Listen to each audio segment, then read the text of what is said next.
I've never been one to be terribly fearless. I've always had a whole lot of fears, actually. However, I've always been the kind of person to love standing up to them. I didn't really realize this until months after my 11th birthday when my family and I went on a cruise to Mexico and visited a rainforest of a city called Puerto Vallarta. My family decided that we wanted to go ziplining. However, the minimum age to do so was 14 years old. I was capable of pulling off 14, but my sister was only 8, so it was decided that my mom and I would go on the zipline and rainforest adventure trek. Meanwhile, my dad and sister would spend their day swimming with the dolphins. And so, my mom and I embarked upon our extreme adventure. I remember the rather terrifying trek that it took to actually arrive at the zip lines, filled with rickety rides and motorboats and riding on a mule's back in order to save ourselves from walking up the entire mountain.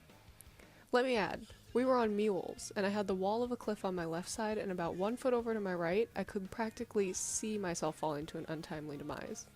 Charming, no? Finally, we arrived at the top of the mountain to see a single cable strung from the peak of our mountain to the peak of another. This zipline prided itself on being Mexico's fastest and longest at 1,200 meters long. I'll be completely honest, it did not look too trustworthy.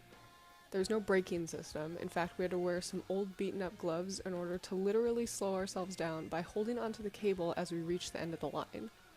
And not to mention, there was only one single cable separating us from soaring high through the skies and plummeting a couple thousand feet straight down. At this time, I was also a bit afraid of heights, and such a situation clearly gave me anxiety. My mom, of course, said, you go first, Kylie.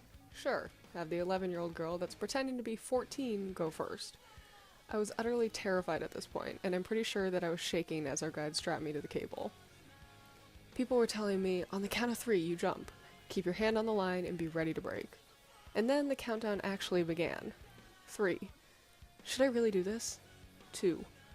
Oh God, I'm about to die. Why did I agree to do this? 1. Goodbye, beautiful world. Except, it wasn't goodbye. It was more of a hello. I saw the world from a perspective that I had never experienced before. The valley and the jungle, thousands of feet below me as I floated above it all.